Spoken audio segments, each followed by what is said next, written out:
You learn different things from your grandparents than you do from your parents. It's just a very different relationship. I spent all my summers from age 4 to 16 on my grandfather's ranch.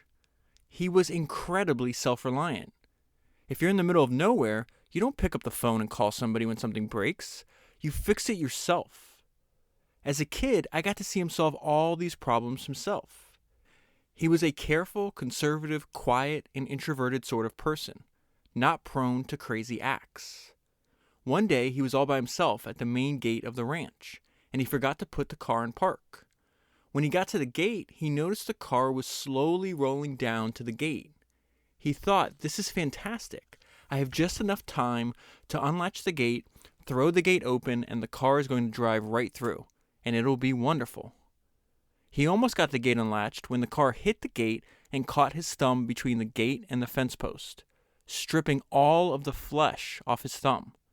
It was just hanging there by a tiny little thread. He was so angry at himself that he ripped that piece of flesh off and threw it in the brush, got back in the car, and drove himself to the emergency room 16 miles away. And when he got there, they said, "This is great. We can reattach the thumb. Where is it?" He said, "Oh, I threw it in the brush." They drove back with the nurses and everybody, and they looked for hours for the thumb, and they never found that piece of flesh. Something had probably eaten it. They took him back to the emergency room and said, "Look, you're going to have to get a skin graft for that. We can sew your thumb to your stomach and leave it there for 6 weeks. That's the best way to do it. Or we can just cut a skin graft from your butt, and it won't ever be as good, but the advantage is your thumb won't be sewn to your stomach for 6 weeks." And he said, "I'll take option number 2. Just do the skin graft from my butt." That's what they did. It was very successful, and his thumb worked fine. But the funniest thing about this story is that I have incredibly vivid memories of him. And definitely his mornings were completely ritualized. He would wake up, eat breakfast, read the newspaper, and shave with an electric razor for a really long time, for like 15 minutes. And when he was done shaving his face with that razor, he would take 2 quick passes over his thumb, because his thumb grew butt hair, which, by the way, did not bother him at all. The whole point of moving things forward is that you run into problems, failures, things that don't work. You need to back up and try again. Each one of those times when you have a setback, you get back up and you try again. You're using resourcefulness. You're using self-reliance. You're trying to invent your way out of a box. We have tons of examples at Amazon when we had to do this. We failed so many times. I think of this as a great place to fail. We're good at it. We've had so much practice. To give you one example, many years ago we wanted a third-party selling business because we knew we could add selection to the store. We started Amazon auctions. Nobody came.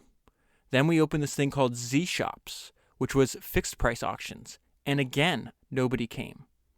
Each of these failures was like a year or a year and a half long. We finally came across this idea of putting the third-party selection on the same product detail pages as our own retail inventory. We called this Marketplace, and it started working right away. That resourcefulness of trying new things, figuring things out, what do customers really want, pays off in everything. It pays off even in your daily life. How do you help your children? What's the right thing? Even when our kids were 4, we would let them use sharp knives. And when they were 7 or 8, we would let them use certain power tools. My wife has this great saying: "I would much rather have a kid with 9 fingers than a resourceless kid," which is a great attitude about life. That was an excerpt titled Resourcefulness from the book that I'm going to talk to you about today, which is Invent and Wander, the collected writings of Jeff Bezos, with an introduction by Walter Isaacson. So there's 3 main components of the book. The first is a rather long introduction written by Walter Isaacson. That's about 30 pages long. Walter Isaacson is a biographer. If you've listened to a lot of Founders episodes, you already know who he is. I've done episodes on a bunch of the books, the biographies he's written. Steve Jobs. There's an episode on the book Isaacson did on Steve Jobs, Benjamin Franklin, Leonardo da Vinci, and I think that's the only 3. So he wrote a really long introduction. Then the rest of the book when you read this, you're speaking directly, or I guess you're listening directly to Jeff Bezos himself. The first section, part 1, is all the shareholder letters that he's ever written. If you'll remember, I actually read every single one of his shareholders' letters. Go back to Founders number 71 if you haven't already listened to that. So it's Jeff Bezos' shareholder letters, all of them. So this is going to be some review for the people that have already heard that podcast. And then the second part was really actually interesting. They took a lot of the speeches that Jeff Bezos has given in public talks and essentially transcribed them and edited them down, which is very fascinating. So I got a lot of highlights from all 3 sections. I don't want to waste any more time. Let's go ahead and jump right into it. I'm going to start with the introduction, and I'll tell you when we obviously switch over to the shareholder letters. So this is Isaacson writing. First, he says, I'm often asked who of the people living today I would consider to be in the same league as those I have written about as a biographer. Leonardo da Vinci, Benjamin Franklin, Ada Lovelace. I somehow missed his biography on Ada Lovelace. I just ordered it, so that'll be a future episode. Leonardo da Vinci, Benjamin Franklin, Ada Lovelace, Steve Jobs, and Albert Einstein. All were very smart, but that's not what made them special. Smart people are a dime a dozen, and often they don't amount to much. What counts is being creative and imaginative. That's what makes someone a true innovator. And that is why my answer to that question is Jeff Bezos. And from here, Isaacson's going to give us like a brief overview of Bezos' life up until now. But what I found more interesting is he continues to compare and contrast what Bezos has in common with all these great historical figures, which I found the most interesting. So it says, it helps to be excited by all disciplines. Leonardo da Vinci and Benjamin Franklin wanted to know everything you could possibly know about everything that was knowable.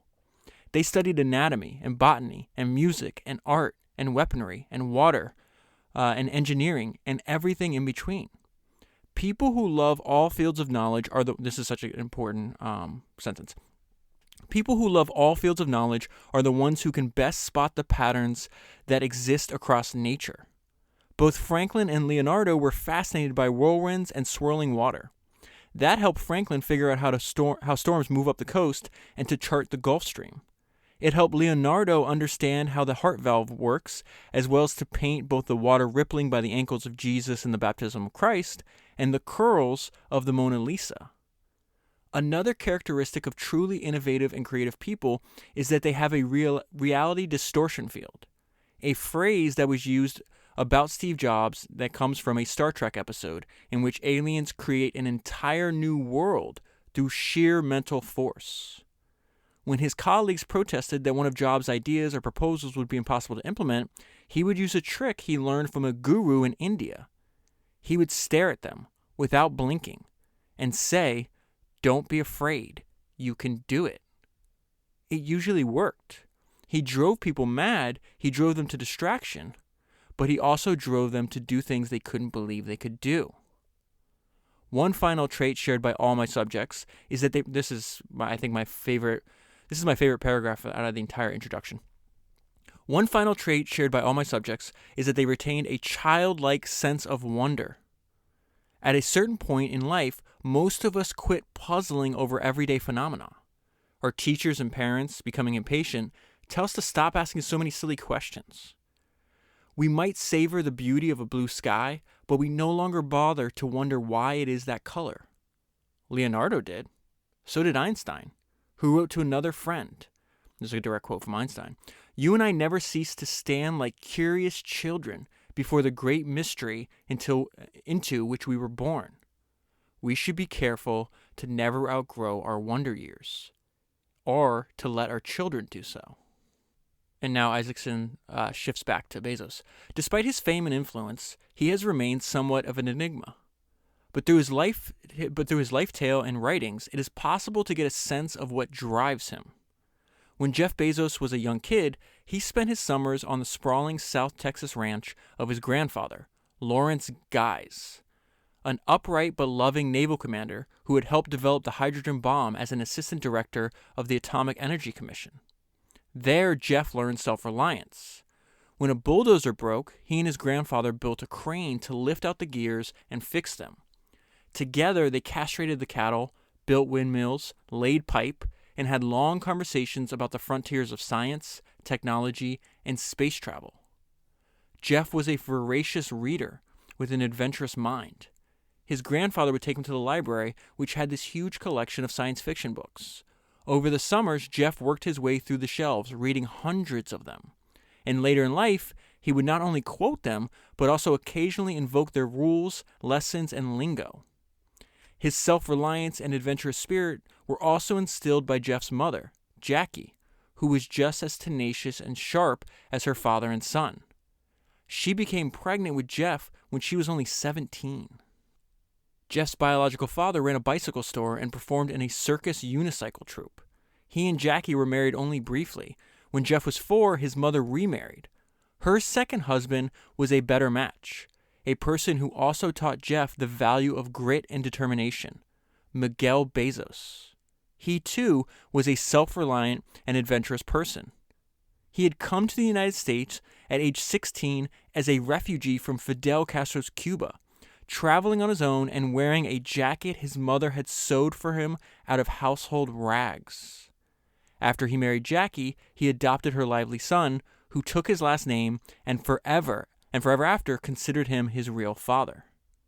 And now we see a personality trait in like a child, Jeff Bezos, that he keeps his entire life. It says at his Montessori preschool, Bezos was already fanatically focused. The teacher complained, this is now Bezos talking, the teacher complained to my mother that I was too task-focused and that she couldn't get me to switch tasks, so she would just have to pick up my chair and move me, he recalls. And by the way, if you ask people who work with me, that's probably still true today. This is really interesting. It goes into who he looked up to when he was a kid. His childhood business heroes were Thomas Edison and Walt Disney. I've always been interested in inventors and invention, he says. Even though Edison was the more prolific inventor, Bezos came to admire Disney more because of the audacity of his vision. It seemed to me that he had this incredible capability to create a vision that he could get a large number of people to share, Bezos says. And now we get to the part where he graduates high school, college, gets a job, and then gets the idea for Amazon. After graduation, Bezos went to New York to apply his computer skills to the financial industry. He ended up at a hedge fund run by David E. Shaw. This is actually a really important person. I looked for a biography on him. He's still alive. I couldn't find anything that's written about him. So if you find anything, please send it to me, because Bezos says over and over again in his letters and his talks that David's one of the most brilliant people that he's ever known, and that he took a lot of his ideas and philosophies and applied them in the early days of Amazon. So he says winds up at a hedge fund run by David E. Shaw, which used computer algorithms to discover pricing disparities in the financial markets. Bezos took to the work with a disciplined zeal. While working at a hedge fund in 1994, Bezos came across the statistic that the web had been growing by more than 2,300% each year. He decided that he wanted to get aboard that rocket, and he came up with the idea of opening a retail store online. When he told David Shaw he wanted to leave the hedge fund to pursue this idea, Shaw took him on a 2-hour walk through Central Park. You know what, Jeff? This is a really good idea. I think you're onto a good idea here, but this would be a better idea for somebody who didn't already have a job. He convinced Bezos to think about it for a couple days before making a decision. So I'm going to get to this part right here. 2 things I think I should tell you. So if you read this book, and I would highly recommend buying the book. I think the description in Founders number 71, which is where I read Jeff Bezos' Shareholder letters, came from this newsletter I subscribe to. It's called CB Insights, and it's actually the one that gave me the idea to read his letters. And it says, to read Bezos' shareholder letters is to get a crash course in running a high-growth internet business from someone who mastered it before any of the playbooks were written. That's a fantastic sentence. I wish I came up with that on my own, but I did not. It came from that newsletter. So anyways, I think, the book was $17, $18. It's just an absolute no-brainer. If you read this book from beginning to end in order, like I did, you're going to see him repeat a lot of the things. And I think that's important. 1, because if somebody repeats something, it's clear that's important to them. And 2, repetition is persuasive, right? But what I think the better way to read this book is, let me give you an example that I always say. Like, I think Charlie Munger is one of the most important thinkers I've ever come across. I think you have to study him and listen to his talks and read his books. But I would always recommend starting with The Tao of Charlie Munger, even though the book, The Poor Charlie's Almanac, is way more comprehensive. I'd read both. But I would start with The Tao of Charlie Munger because it's very similar to the book I have in my hand, where you can pick it up. If you want to go to table of contents, just pick a subject you're interested in, read a few pages, put it back down. It's gonna spur thoughts and ideas in your mind, but it also over time it's an easy way to understand how they think, right? How Munger thinks you can figure out from the Tao of Charlie Munger. How Bezos thinks you can figure out from this book. But the reason I bring that up is because I have a lot of highlights that are going to sound very similar, but he's describing them in different contexts and different situations, and usually pulls what I found most interesting about Bezos is his efficiency of communication. You can read 2 pages and be like, wow, there's a ton of thinking composed or embedded in those 2 pages. And then what I like about him is he pulls out many different ideas and lessons from the same story. So I just want to bring that up in case you hear me repeating myself. All right, so the reason I wanted to talk about that before this section is because I've learned a ton of really good ideas from Bezos. He's got a ton of them. I think this is his most important idea. This regret minimization framework is fantastic, and it's essentially the framework he comes up with on how to make the decision to jump from a high-paying hedge fund job in New York to starting an internet bookstore in the early 90s. All right, to make this decision, Bezos used a mental exercise that would become a famous part of his risk calculation process. He called it a regret minimization framework. He would imagine what he would feel when he turned 80 and thought back to this decision. I want to have minimized the number of regrets I have, he explains. I knew that when I was 80, I was not going to regret having tried this. I was not going to regret trying to participate in this thing called the internet that I thought was going to be a really big deal. I knew that if I failed, I wouldn't regret that. But I knew the one thing I might regret is not ever having tried. I knew that would haunt me every day.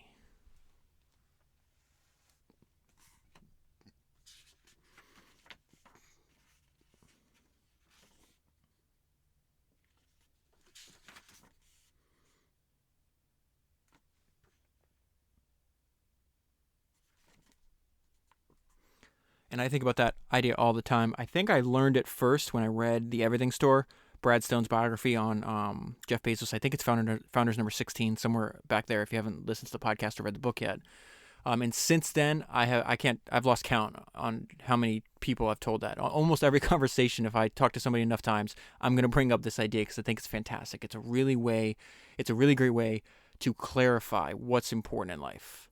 And I just think it's simple to be able to apply. Okay, so it says Bezos' goal soon became to create an everything store. So it's talking about the early days of Amazon. Obviously, he starts out books. He's going to go expand that, right? His next steps were to branch out into music and videos, keeping his focus on the customer. I don't have the Kindle version of this book, but if I did, I believe if you search for that phrase, "focus on the customer," it's probably the most repeated phrase in this entire book. He emailed 1,000 of them, meaning his customers. This is a really smart idea too. He emailed 1,000 of his customers to see what else they would like to be able to buy. These answers helped him understand better the concept of the long tail. This is also something he talks about over and over again, which means being able to offer items that are not everyday bestseller items and thus don't command shelf space at most retailers. So he's looking for a wedge and an advantage that he's going to have over other retailers, right? Something that's only possible in the everything store online that would not be possible in the physical, like I said, with a physical competitor. The way they answered the question, this is a direct quote from Bezos now, the way they answered the question was with whatever they were looking for at that moment. I remember one of the answers was, I wish you sold windshield wiper blades because I really need windshield wiper blades. And I thought to myself, we can sell anything this way. And then we launched electronics and toys and many other categories over time. So now this was very interesting. There's also an excerpt from this book that comes from a Time magazine writer because they have the decision to make Bezos, I think, Person of the Year in 1999. So listen to how this insight from this writer, remember 1999 when he's writing this, that really does put Bezos in a historical perspective. And I don't think this was at all obvious at the time, but it's probably more true today, which is very fascinating. Every time a seismic shift takes place in our economy, there are people who feel the vibrations long before the rest of us do. That's a fantastic thought, fantastic sentence, right? Vibrations so strong they demand action. Action that can seem rash, even stupid. So Bezos talks about a lot of the ideas in his shareholder letters that people are like, this is the dumbest thing ever. Amazon Prime being one of them. AWS being another example. developing the Echo and Alexa is another example he uses. People are just, this is the dumbest thing ever. There's just, gigantic businesses now. Ferry owner Cornelius Vanderbilt jumped ship when he saw the railroads coming.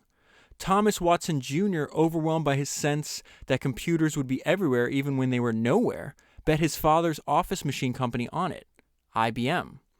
Jeff Bezos, that's weird. Jeff Bezos had that same experience when he first peered into the maze of connected computers called the World Wide Web. Remember, this isn't how they describe it in 99, and realized that the future of retailing was glowing back at him. And I love the fact that they chose to put him in an historical context, something I've talked to you about all the time, that you see reading these books over and over again, is they have a lot of the same ideas. They're expressed in different ways, but the themes are very similar across multiple hundred years in vastly different industries. So I really appreciate that they tied that together here. Now, what I thought was very interesting too is they're going to quote what some of the stuff he says. Isaacson's about to quote something he says in the shareholder letters. And this is Bezos' thinking that is completely different from everybody else at the time, right? And this is during the dot-com bust. Everyone else was focused on stock prices. And Jeff somehow maintained his focus on the actual underlying business performance. This is what he focused on instead. And I think it had to be really, really difficult considering that he was in the minority of thought at this point. He says, as I watched the Amazon stock price fall from $113 down to $6, I was also watching all of our internal business metrics, numbers of customers, profits per unit, etc., etc. Every single thing about the business was getting better and fast. It's a fixed cost business. And so what I could see from these internal metrics is that at a certain volume level, we would cover our fixed costs and the company would be profitable. So then he continues to talk about how focusing on that as opposed to what everybody else was focused on was actually really helpful and kept him moving forward. He then extends that same idea to the idea that you can't let other people do your thinking for you. And he's going to specifically use the example of market research. And he says market research doesn't help. So it says market research doesn't help.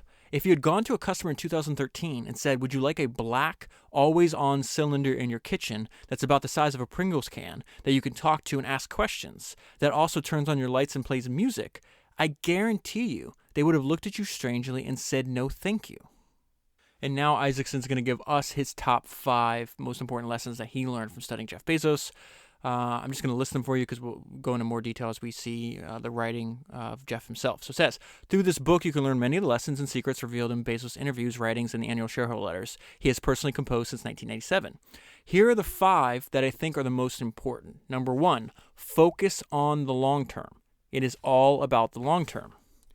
Number 2, focus relentlessly and passionately on the customer. Jeff loves that word relentless.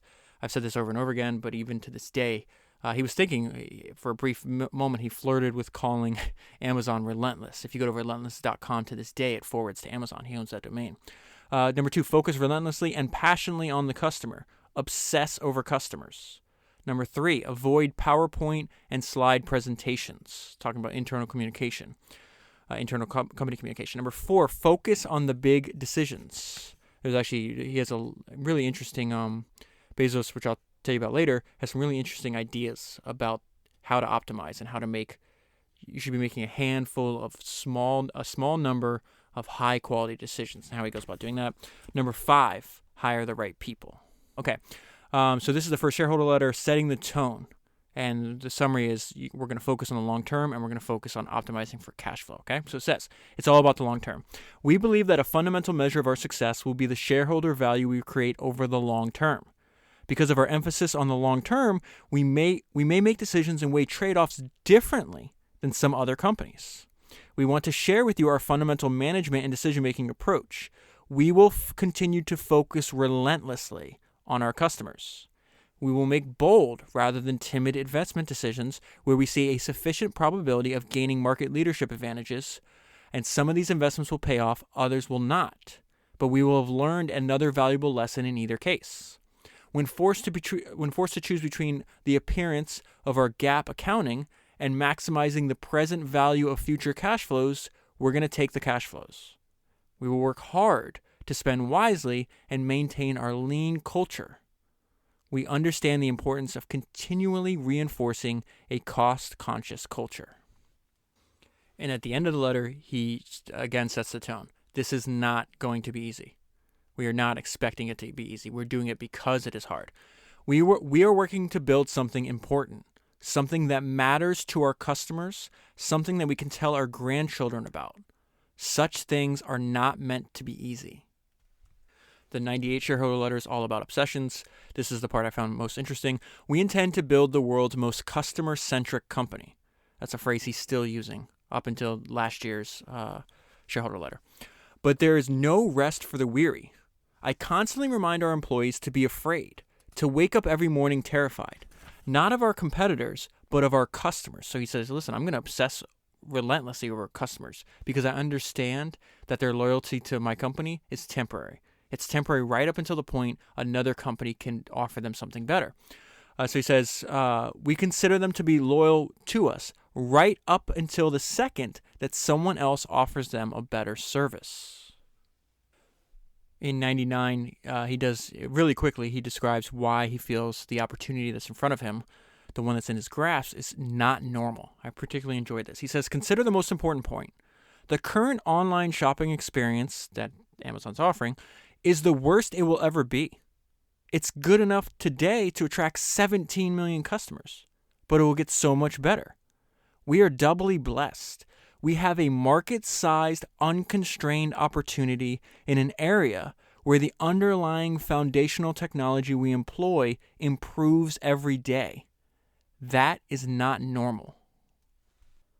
And then in the year 2000, he talks about the importance of bold bets and understanding that they can and they will fail sometimes. And then he goes into detail this thought that he expounds on later about the internet allows, what's the right sized for a company to be if it's an internet-based business. So many of you heard me talk about the bold bets that we as a company have made and will continue to make. Our decision to invest in smaller e-commerce companies, including living.com and pets.com, both of which shut down operations in 2000, we lost a significant amount of money on both. We made these investments because we knew we wouldn't ourselves be entering these particular categories anytime soon. And we believe passionately in the land rush metaphor of the internet. So then he's like, okay, I had this idea. I acted on this idea and I realized the idea was incorrect. So I'm going to learn from that. So he says, we believe passionately in the land rush metaphor of the internet. Indeed, that metaphor was an extraordinary useful decision aid for several years starting in 1994, but we now believe its usefulness largely faded away over the last couple of years. In retrospect, we significantly underestimated how much time would be available to enter these categories.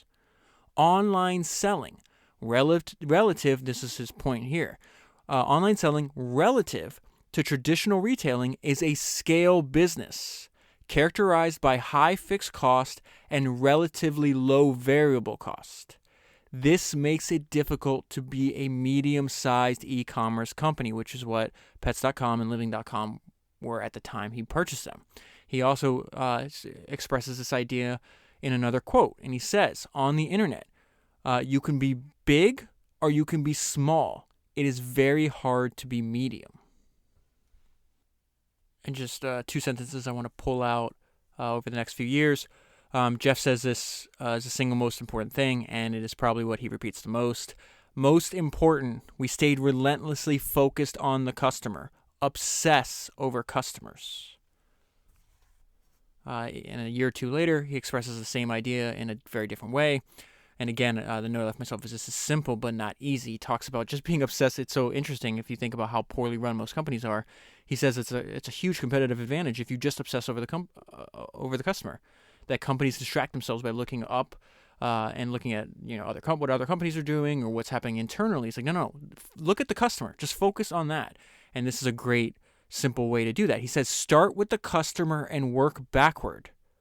That is the best way to create value. So this is what I mean about he's a very clear communicator. He can express really profound ideas in very simple ways. Start with the customer and work backward. That is the best way to create value.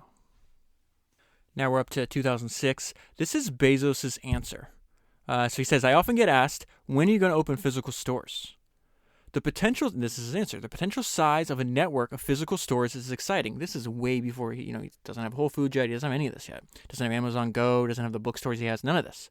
So this is very interesting, seeing his thinking years before opening that, because you realize why he took so long to do so. The potential size of a network of physical stores is exciting. Physical world retailing is a cagey and ancient business. Very interesting. Cagey and ancient business that is already well served. And we don't have any ideas for how to build a physical world store experience that's meaningfully differentiated for customers. I love the fact that he still had that frame of mind. I always think about I read 5-6 books on Edwin Land, one of the most important entrepreneurs to ever live, in my opinion. What I found fascinating is, he's focused on, he has a bunch of aphorisms that I always think of. He's like, don't do anything anybody else can do. And so he invented instant photography, and he had patents on this, and he essentially had no competitors because nobody could do. He invented a new category, right? And while inside the research and development of Polaroid, they spent years, like a decade, trying to develop photocopying, right? And then Xerox comes out, which was developing the same idea in parallel. And Xerox comes out, and they get to market soon. They get to market before Polaroid does, and Land shuts down the entire division. And he's like, there's no meaningful differentiation, so I'm not going to do it. Think about that. You worked on it for years and years. How much did you invest? Time, employees, money. He's like, I'm not going to do something somebody else can do. And we see Jeff expressing that same idea. I think Edwin Land was expressing this idea in the 1940s, 1950s. Jeff saying the same thing in 2006. It's not changing, right? So we have no ideas that's meaningful and differentiated for customers. Now fast forward to the present day we live in, and Amazon Go is completely different than any other store. There's no checkout lights. You walk in, take what you want, and walk out, and you're automatically charged. That is a meaningful differentiation. It was very interesting. He's like, well, I like this idea. I want to tackle in the future. I don't know how to yet. And Jeff's like, I'm just going to be patient, be long-term, and we'll figure out a way. We'll invent new technologies and new ways to attack an ancient industry. That's fantastic.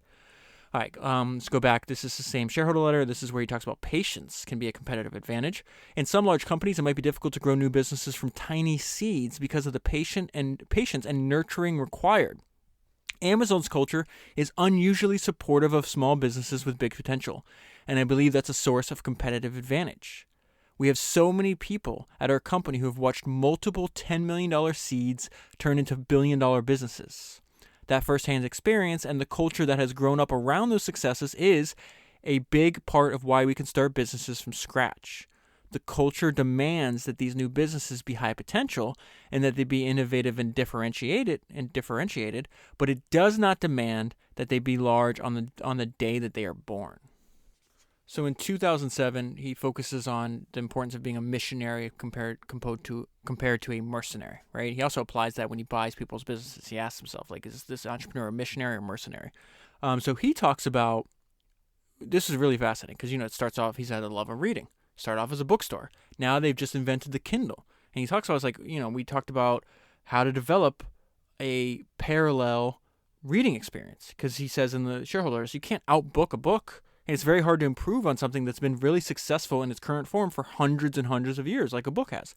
And so I really love what he's saying here, though, is books, the note of myself is books as the antidote to shorter attention spans, and how he thought about that while developing the idea for the Kindle product. We humans co-evolve with our tools. We change our tools, and then our tools change us. Writing, invented thousands of years ago, is a grand whopper of a tool, and I have no doubt that it changed us dramatically. 500 years ago, Gutenberg's invention led to a significant step change in the cost of books. Physical books ushered in a new way of collaborating and learning. Lately, network tools such as desktop computers, laptops, and cell phones have changed us too. They shifted us more towards information snacking, and I would argue toward shorter attention spans. If our tools make information snacking easier, we will shift more towards information snacking and away from longer form reading. So he's saying that's a bad shift for ourselves and our species as a whole. And the Kindle is a way to get away from that. I'm not going to build something that you're just going to snack on information. There's a great movie on YouTube. It's like 20 or 30 minutes long. It's like a documentary. It's by this guy named Max Joseph. It's just called Bookstores. I've watched it over and over again. Well, first of all, he tours some of the most beautiful bookstores throughout the world, but he also talks to people where reading is fundamental in their life. And there's this one person, I think she's a professor. I can't remember what, somewhere in, she might be like a dean of a college. I can't remember, something like that, right? And she said something I never forgot, where it talks about why reading is so important in her life. And she says, because reading is forced meditation. So again, thinking of books as the antidote to shorter attention spans. I like that. Now we're back to 2008, the financial crisis. And I love the summary of this section is if you seek instant gratification, you're going to find a crowd. In this turbulent global economy, our fundamental approach remains the same. We're going to stay heads down, focused on the long term, and obsessed over customers. Long-term thinking levers our existing abilities and lets us do new things we couldn't otherwise contemplate. It supports the failure and iteration required for invention, and it frees us to pioneer in unexplored spaces. Seek instant gratification or the elusive promise of it, and chances are you're going to find a crowd there ahead of you. Long-term orientation interacts well with customer obsession. If we can identify a customer need, and if we can further develop conviction that that need is meaningful and durable, what a great word, our approach permits us to work patiently for multiple years to deliver a solution. Something that he talks about learning and learning the importance of from reading the autobiography of Sam Walton is frugality. And so he's talking about he's calling it prudent spending here. But really, he's telling us the benefits of eliminating waste. They compound. Another way to express this idea comes from Henry Clay Frick, which is a partner of Andrew Carnegie. I did multiple podcasts on them, and the sentence I always think about. Henry Clay Frick, when they're talking to their business partners and the people they're working for, he said, "Gentlemen, watch your costs." That Carnegie and Frick, they focused on costs because costs are permanent. Your revenue is going to fluctuate over time. Your costs are going to stay the same. So they focused on that end of the business. It's very interesting. So it says the customer experience path we've chosen requires us to have an efficient cost structure. The good news for share owners is that we see much opportunity for improvement in that regard. Everywhere we look, we find that so this is really interesting. So it says everywhere we look, we find that what experienced Japanese manufacturers would call muda. I'm probably pronouncing that incorrectly. It's MUDA, and it translates to waste. I find this incredibly energizing. I see it as potential, years and years of variable and fixed productivity gains, and more efficient, higher velocity, more flexible capital expenditures. I love that. So he's saying benefits of limiting this waste, this muda, is going to compound. The footnote that he leaves on this page is fantastic. At a fulfillment center recently, one of our Kaizen experts, Kaizen is a Japanese term. It means change for the better or continuous improvement. So let me go back to this. At a fulfillment center recently, one of our Kaizen experts asked me, "I'm in favor of a clean fulfillment center, but why are you cleaning? Why don't you eliminate the source of dirt?" And Jeff tells us his response to this question. "I felt like Karate Kid." Okay, so moving forward to 2011, this is all about the power of invention. This letter is all about the power of invention. Just have one paragraph to read to you, which I think is fantastic. Jeff is talking about why he's creating all the new products they're creating and they're wind up being successful, eliminate gatekeepers, and he explains why that's so important. "I am emphasizing the self-service nature of these platforms because it's important for a reason I think is somewhat non-obvious. Even well-meaning gatekeepers slow innovation. When a platform is self-service, even the improbable ideas can get tried because there's no expert gatekeeper ready to say, that will never work. And guess what? Many of those improbable ideas do work, and society is the beneficiary of that diversity." Okay, now into 2012. This one is titled Internally Driven. The note I left myself, I don't remember what I was talking about. It says, "This is wild. It reminds me of Charlie Munger on Costco being against human nature." So we're going to figure out what I meant by that. One advantage, perhaps a somewhat subtle one, of a customer-driven focus is that it aids a certain type of proactivity. When we're at our best, we don't wait for external pressures. We are internally, and he italicized that word, we are internally driven to improve our services, adding benefits and features before we have to. Before we have to. We lower prices and increase value for our customers before we have to. We invent before we have to. These investments are motivated by customer focus rather than by reaction to competition. Okay, now I remember what I was talking about there with that note. There is a quote Munger said. Let's see. It says, as Charlie Munger said at the 2014 Berkshire Hathaway meeting, Costco is unbelievable. It is against the human nature of many entrepreneurial people to get price down and service up. And the connection there is Costco is doing that because they're internally driven, just like Amazon. They're doing that they're doing that because they're focused on the customer, not the competitor. And this is the wild part. This is how Jeff applies that idea. We built automated systems that look for occasions when we've provided a customer experience that isn't up to our standards. And those systems then proactively refund customers. One industry observer recently received an automated email from us that said, "We noticed that you experienced poor video playback while watching the following rental on Amazon Video on Demand, Casablanca. We're sorry for the inconvenience and have issued you a refund for the following amount, $2.99.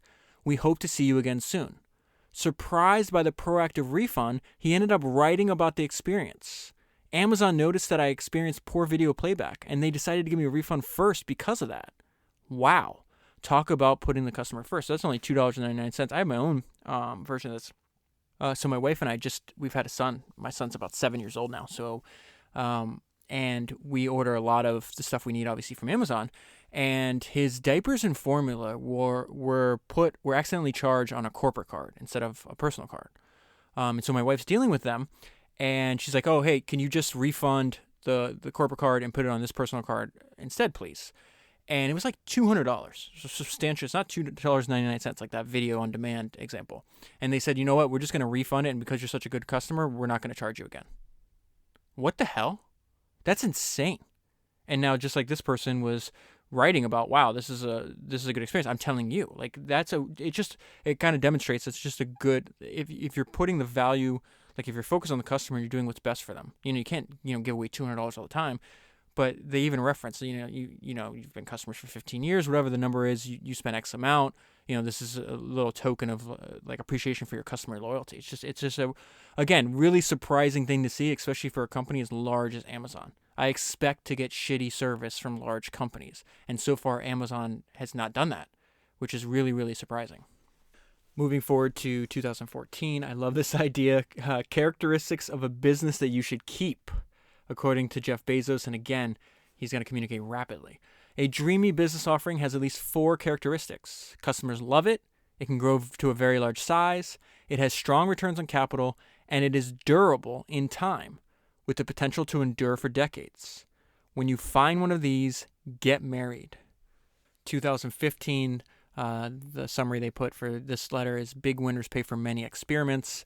And I think this is very important to remember. Outsized returns often come from betting against conventional wisdom. And conventional wisdom is usually right. Given a 10% chance of a 100 times payoff, you should take that bet every time. But you're still going to be wrong 9 times out of 10. We all know that if you swing for the fences, you're going to strike out a lot, but you're also going to hit some home runs. This is one of my favorite quotes of his. The difference between baseball and business, however, is that baseball has a truncated outcome distribution. When you swing, no matter how well you connect with the ball, the most runs you can get is 4. In business, every once in a while, when you step up to the plate, you can score 1,000 runs. This long-tailed distribution of returns is why it's important to be bold. Big winners pay for so many experiments. All right, so for 2016, he talks about it's day one. The building he works in is named day one. He talks about it's day one. I think in every single shareholder letter he talks about in his speeches. So 2016 is all about fending off day 2, and it was prompted by a question from one of his employees. Jeff, what does day 2 look like? That's a question I got at our most recent all-hands meeting. His answer, day 2 is stasis, followed by irrelevance, followed by excruciating, painful decline, followed by death. And that is why it's always day 1. To be sure, this kind of decline would happen in extreme slow motion. An established company might harvest day 2 for decades, but the final result will still come. I'm interested in the question, how do you fend off day 2? What are the techniques and tactics? How do you keep the vitality of day one even inside a large organization? So he's going to share with us his thinking on this. He's like, I think about this question all the time. Here's the answers I've come up with. Such a question can't have a simple answer. There will be many elements, multiple paths, and many traps. I love the fact that, he's always pointing out, he's like, there's many ways to be correct. He's like, I'm describing my philosophy on business. It is not the philosophy on business. It is mine. There are others. I'm just telling you what the ones I like. I appreciate that. I don't know the whole answer, but I know many bits of it. Here's the starter pack of essentials for day one defense. Customer obsession, a skeptical view of proxies, the eager adoption of external trends, and high velocity decision making. So I only have notes on 2 of those. Yeah, I'm going to focus on 2 of them. I think we've talked about customer obsession. Enough, right? You get the point. So I'm going to talk about resisting proxies, which is really interesting. Resist proxies. As companies get larger and more complex, there's a tendency to manage proxies. This comes in many shapes and sizes, and it's dangerous, subtle, and very day 2. A common example is process as proxy. So this same exact idea Bezos is going to talk to us about right now is in all over. If you study Steve Jobs, he talks about how people confuse the process of creating products with the craftsmanship that is actually required. He's like, the process is not the thing. Jeff is going to say the same thing. A common example is process as a proxy. Good processes serve you so you can serve customers. But if you're not watchful, the process can become the thing. This is obviously very important if you have both Steve Jobs and Jeff Bezos talking about this, right? This can happen very easily in large organizations. The process becomes the proxy for the result you want. You stop looking at outcomes, and you just make sure you're doing the process right. Gulp. It's not that rare to hear a junior leader defend a bad outcome with something like, well, we followed the process. A more experienced leader will use it as an opportunity to investigate and improve the process. And this is so important, I underline it twice. The process is not the thing. Now, moving on to the next thing, the high velocity decision making. You have to make good decisions, but you also have to make them good decisions quickly. What is one way to do it? And one of his specific tactics that he says is like, listen, you need to learn how to say disagree and commit. And he gives us an example of that here. Use the phrase disagree and commit. I disagree and commit all the time. We recently greenlit a particular Amazon Studios original. I told my team my view. It's debatable whether it would be interesting enough. It's complicated to produce. The business terms aren't that good. And we have lots of other opportunities. They had a completely different opinion and wanted to go ahead. I wrote back right away with, I disagree and commit and hope it becomes the most watched thing we ever made. Now, why is he doing this? Consider how much slower this decision cycle would have been if the team had to actually convince me rather than simply get my commitment. That is a really interesting sentence that contains a really interesting thought. Most people say, you got to convince, I'm the boss, you got to convince me. It's like, no, you don't need to convince me. You need to get me to commit, because then I can greenlight this. I don't agree with you. You have not convinced me, but you think it's important. You're closer to it. I'm willing to commit and move on. Again, use the phrase disagree and commit. Now think about, I'm moving on to, where am I at? Am I 2018? 2018. This one is about intuition, curiosity, and the power of wandering. So we've talked a lot. Think about what the book is named, Invent and Wander. It talks about, I want to be an inventor, the importance of innovation, the importance of invention over and over again. We haven't even talked about wandering. This was very interesting, and it only takes a paragraph to describe why it's so important. Sometimes, often actually, in business, you do know where you're going, and when you do, you can be efficient. Put in place a plan and execute. In contrast, wandering in business is not efficient, but it's also not random. It is guided by hunch, gut, intuition, curiosity, and powered by a deep conviction that the prize for customers is big enough that it is worth being a little messy and tangential to find our way there. Wandering is an essential counterbalance to efficiency. You need to employ both. And why is that so important? He's going to wrap up this section. This is a very important sentence. The outsized discoveries, the nonlinear ones, are highly likely to require wandering. Interesting, he uses the word hunch, gut, intuition, heart, conviction over and over again. He says the most important decisions in your life are cannot. They absolutely cannot be based on data. They've got to be on this, fuzzy, more obscure, idea of hunch, gut, intuition. He says that the very idea of him starting Amazon was not smart. It's not something he made with his mind. He did it with his heart by following his intuition. Okay, so now I'm on to the last part, the last section of the book where, they've essentially transcribed and I think lightly edited a lot of the talks he gave, which is really, really interesting idea, by the way. You have access to my notes. I have a bunch of talks by Jeff Bezos, but they're just highlights. They're not fully comprehensive like this is. So the opening of the podcast came from, one of his talks he was given. I think it's with him and his brother, and they titled it Resourcefulness, right? So this one is about thinking 3 years out. And it's very interesting because we just went over the importance of rest and recovery and how people don't prioritize that enough on the Nike co-founder, Bowerman podcast, right? So we see Jeff Bezos talking a lot about this, and he's really talking about on making high quality decisions and prioritizing sleep, right? And this section is called Thinking 3 Years Out, which is where his focus is. It's not really focused on day-to-day as much now as what's in the future. And so he's going to talk about that. I like to putter in the morning. I get up early. I go to bed early. I like to read the newspaper. I like to have coffee. I like to have breakfast with my kids before they go to school. So my puttering time is very important to me. That's why I set my first meeting for 10 o'clock. I like to do my high IQ meetings before lunch. Anything that is going to be really mentally challenging is a 10 o'clock meeting, because by 5 p.m., I'm like, I can't think anymore about this issue today. This is a really important section because I think some people have, and again, reading biographies will disabuse you of this notion that, they're superhuman. Yes, they're smart, driven, those are not normal characteristics, but they're not mutants. And just this idea, by 5 o'clock, I'm working all day, my mind is toast. I feel the same way. I try to record first thing in the morning after some kind of physical activity. I feel I'm just more alive. I can connect thoughts. My brain is more alive. When I record or try to do anything that requires using my brain at night or later in the day, I just feel dumber. And so I really appreciate that Bezos is essentially saying the same thing. So he says, I like to do my high IQ meetings before lunch. Anything that's going to be really mentally challenging is a 10 o'clock meeting before 5 p.m. Because by 5 p.m., I'm like, I can't even think more about this issue today. Let's try again tomorrow at 10 a.m., then on to 8 hours of sleep. I prioritize sleep. I need 8 hours. I think better. I have more energy. My mood is better. And think about it. As a senior executive, what do you really get paid to do? You get paid to make a small number of high-quality decisions. If I make like 3 good decisions a day, that's enough. And they should just be as high quality as I can make them. Warren Buffett says he's good if he makes 3 good decisions a year.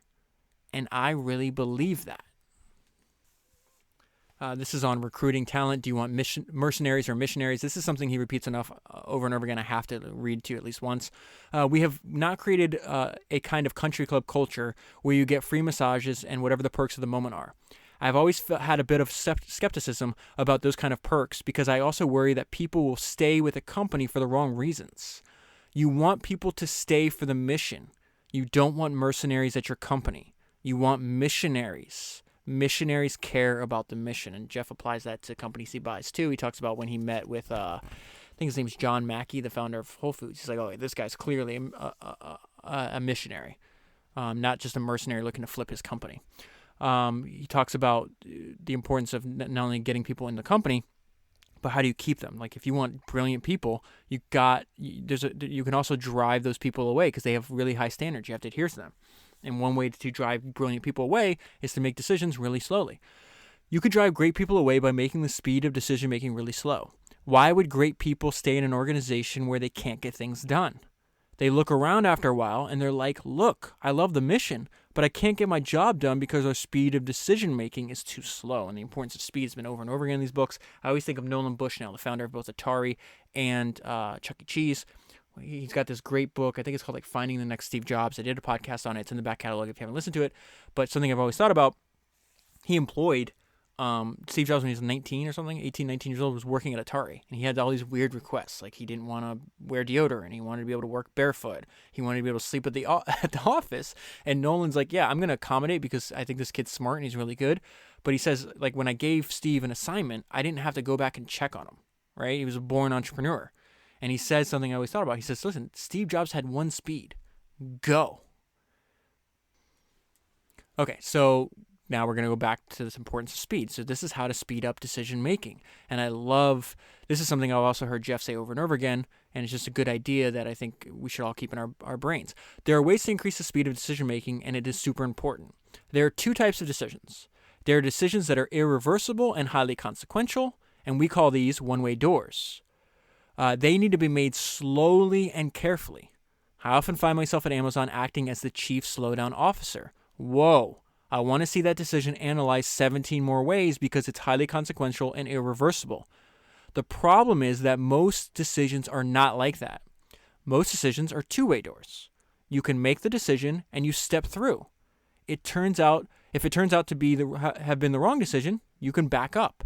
And what happens in large organizations is that all decisions end up using the heavyweight process that is really intended only for irreversible, highly consequential decisions.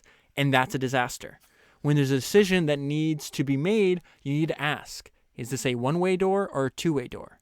If it's a two-way door, make the decision with a small team or even one high judgment individual. Make the decision. If it's wrong, it's wrong. You'll change it. But if it's a one-way door, analyze it 5 different ways. Be careful, because that is where slow is smooth and smooth is fast. You do not want to make one-way door decisions quickly. Now, this is from an essay they titled Competition. This is really interesting. This is the example I had in mind when I said that, in just like 2 pages, Bezos can just communicate. There's just so much thinking embedded in these 2 pages. And this is on scale, nimbleness, robustness, and innovation. How scale, I can't even read my own writing, how scale, nimbleness, robustness, and innovation influence competition. Zero-sum games are unbelievably rare. Sporting events are zero-sum games. 2 teams enter an arena, one's going to win and one is going to lose. In business, however, several competitors can do well. That's very normal. The most important thing for doing well against competition in business is to be both robust and nimble. And it is scale. Scale is a gigantic advantage because it gives you robustness. You can take a punch. But it's also good if you can dodge a punch. And that's nimbleness. As you get bigger, you grow more robust. The most important factor for nimbleness is decision-making speed, which you talked about over and over again. We just covered that, right? The second most important factor is being willing to be experimental. You have to be willing to take risks. You have to be willing to fail, and people don't like failure. I always point out that there are 2 different kinds of failure. There's experimental failure. That's the kind of failure you should be happy with. And there's operational failure. We've built hundreds of fulfillment centers at Amazon over the years, and we know how to do that. If we build a new fulfillment center and it's a disaster, well, that's just bad execution. That's not a good failure. But when we are developing a new product or service or experimenting in some way and it doesn't work out, that's okay. That's a great failure. And you need to distinguish between those 2 types of failures and really be seeking invention and innovation.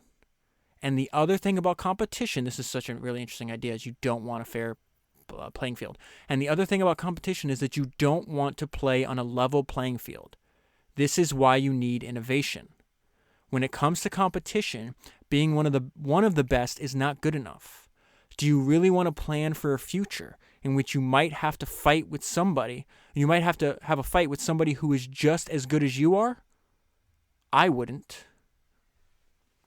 I already mentioned this, but it's important, I think, when you talk about it again. It's in the title of the book. It's about wander. We'll wander a little bit too. We have some very specific ideas about what we want to do. But I believe in the power of wandering. All my best decisions in business and in life have been made with heart, intuition, and guts, not analysis. And this is coming from somebody with a gifted analytical mind. What does that tell you? It's extremely important. I'm going to read it again. All my best decisions in business and in life have been made with heart, intuition, and guts, not analysis. When you can make a decision with analysis, you should do so. But it turns out in life that your most important decisions are always made with instinct, intuition, taste, and heart. And this is another one of his ideas I think about all the time. It's a fantastic idea to orient your work around and your life in general. But put your energy into things that won't change. I get asked a very interesting question from time to time. Jeff, what's going to change over the next 10 years? And I enjoy playing with that answer. That's a fun dinner conversation. But there's an even more important question I almost never get asked. What's not going to change over the next 10 years? And that question is so important because you can build your plans around those things. So I know for a fact that Amazon customers are going to want low prices 10 years from now. That's not going to change. Customers are going to want fast delivery. They're going to want a big selection. So all the energy we've put into those things will continue to pay dividends. It is impossible to imagine a customer coming to me in 10 years from now and saying, Jeff, I love Amazon. I just wish you delivered a little more slowly. Or I just wish the prices were a little higher. That's not going to happen.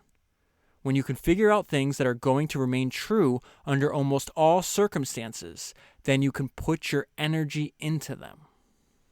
Okay, I have a ton more highlights. I could literally sit here for 5 hours telling you about this book. I just highly encourage you to buy it. If you buy it using the link that's in your show notes on your podcast player or at founderspodcast.com, you'll be benefiting the podcast at the same time. Okay? And I'm going to read what I want to close on. The reason I'm telling you that up front is because I want to close on by reading almost his entire commencement address to the graduating class of Princeton that he gave this speech in 2010. And it's called We Are What We Choose.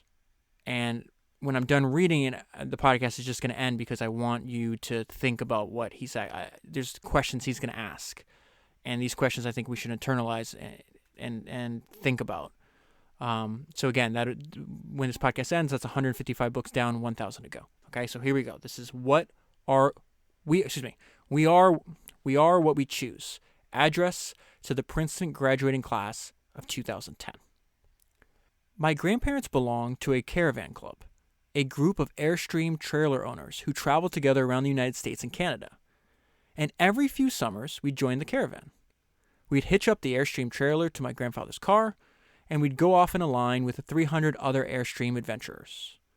I loved and worshipped my grandparents, and I really looked forward to these trips. On one, when I was about 10 years old, I was rolling around in the big bench seat in the back of the car. My grandfather was driving, and my grandmother had the passenger seat. She smoked throughout these trips, and I hated the smell. At that age, I'd take any excuse to make estimates and do minor arithmetic. I'd calculate our gas mileage or figure out useless statistics on things like grocery spending. I'd been hearing an ad campaign about smoking. I can't remember the details, but basically, the ad said that every puff of a cigarette takes some number of minutes off your life. I think it might have been 2 minutes per puff. At any rate, I decided to do the math for my grandmother. I estimated the number of cigarettes per day, the number of puffs per cigarettes, and so on. When I was satisfied that I'd come up with a reasonable number, I poked my head into the front of the car, tapped my grandmother on the shoulder, and proudly proclaimed, "At 2 minutes per puff, you've taken 9 years off of your life." I have a vivid memory of what happened, and it was not what I anticipated. I expected it to be applauded for my cleverness and arithmetic skills. "Jeff, you're so smart." That's not what happened. Instead, my grandmother burst into tears. I sat in the back seat and did not know what to do. While my grandmother sat crying, my grandfather, who had been driving in silence, pulled over onto the shoulder of the highway. He got out of the car and came around and opened my door and waited for me to follow. Was I in trouble? My grandfather was a highly intelligent, quiet man. He had never said a harsh word to me, and maybe this was to be the first time. Or maybe he would ask that I go back in the car and apologize to my grandmother. I had no experience in this realm with my grandparents and no way to gauge what the consequences might be. We stopped beside the trailer. My grandfather looked at me, and after a bit of silence, he gently and calmly said, "Jeff, one day you'll understand that it's harder to be kind than clever." What I want to talk to you about today is the difference between gifts and choices. Cleverness is a gift. Kindness is a choice. Gifts are easy. They're given after all. Choices can be hard. You can seduce yourself with your gifts if you're not careful. And if you do, it'll probably be the detriment of your choices. This is a group with many gifts. I'm sure one of your gifts is the gift of a smart and capable brain. Your smarts will come in handy because you will travel in a land of marvels. We humans will astonish ourselves. Jules Verne, Mark Twain, Galileo, Newton, all the curious from the ages would have wanted to be alive most of all right now. As a civilization, we will have so many gifts, just as you as individuals have so many individual gifts as you sit before me. How will you use these gifts? And will you take pride in your gifts or pride in your choices? I got the idea to start Amazon 16 years ago. I came across the fact that web usage was growing at 2,300% per year. I'd never seen or heard of anything that grew that fast, and the idea of building an online bookstore with millions of titles, something that simply couldn't exist in the physical world, was very exciting to me. I had just turned 30 years old, and I'd been married for a year. I told my wife, Mackenzie, that I wanted to quit my job and go do this crazy thing that probably wouldn't work since most startups don't. And I wasn't sure what would happen after that. Mackenzie told me I should go for it. I'd always wanted to be an inventor, and she wanted me to follow my passion. I was working at a financial firm in New York City with a bunch of very smart people, and I had a brilliant boss who I much admired. I went to my boss and told him I wanted to start a company selling books on the internet. He took me for a long walk in Central Park, listened carefully to me, and finally said, "That sounds like a really good idea, but it would be even a better idea for someone who didn't already have a good job." That logic made some sense to me, and he convinced me to think about it for 48 hours before making a final decision. Seen in that light, it was a really difficult choice, but ultimately I decided I had to give it a shot. I didn't think I'd regret trying and failing, and I suspected I would always be haunted by a decision to not try at all. After much consideration, I took the less safe path to follow my passion, and I'm proud of that choice. Tomorrow, in a very real sense, your life, the life you author from scratch on your own, begins. How will you use your gifts? What choices will you make? Will inertia be your guide, or will you follow your passions? Will you follow dogma, or will you be original? Will you choose a life of ease, or a life of service and adventure? Will you wilt under criticism, or will you follow your convictions? Will you bluff it out when you're wrong, or will you apologize? Will you guard your heart against rejection, or will you act when you fall in love? Will you play it safe, or will you be a little bit swashbuckling? When it's tough, will you give up, or will you be relentless? Will you be a cynic, or will you be a builder? Will you be clever at the expense of others, or will you be kind? I will hazard a prediction. When you're 80 years old and in a quiet moment of reflection, narrating for only yourself the most personal version of your life story, the telling that will be the most compact and meaningful will be the series of choices you have made. In the end, we are our choices. Build yourself a great story.